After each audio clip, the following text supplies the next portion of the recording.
सोलापूर महानगरपालिकेतील पात्र घंटागाडी कामगारांना मोठा दिलासा देत औद्योगिक न्यायालयाने 229 कामगारांपैकी 119 कामगारांना कायम करण्याचे आदेश दिले आहेत।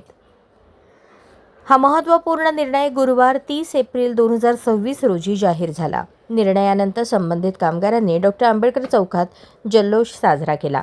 महानगरपालिकेत 1 जानेवारी 2015 ते 31 डिसेंबर 2018 या कालावधीत घंटागाडी कर्मचारी कार्यरत होते।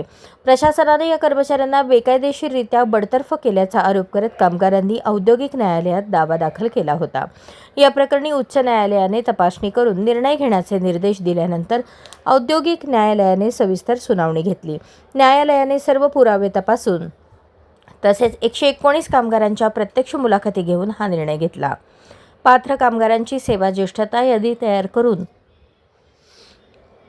पदनिर्मितीसाठीचा प्रस्ताव महाराष्ट्र शासनाकडे 2 महिन्यांच्या आत पाठवण्याचे तसेच शासनाने मंजुरी दिल्यानंतर 3 महिन्यात संबंधित कामगारांना कायम ठेवण्याचे आदेश न्यायालयाने दिले आहेत। याशिवाय महानगरपालिकेकडून अनुसूचित कामगार प्रथेचा अवलंब झाल्याचे नमूद करत ती प्रथा त्वरित थांबवण्याचे निर्देशही न्यायालयाने दिले।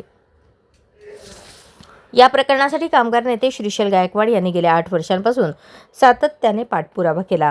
ॲडव्होकेट मेहत्रस यांनी कायदेशीर बाजू सांभाळली तसेच कामगार प्रतिनिधी दयानंद चंदनशिवे, यल्लप्पा उडाणशिवे, सूरज तोरणे, मलिक ओहळ, भाई सोनकांबळे, भारत क्षीरसागर आदींनी महत्त्वाची भूमिका बजावली।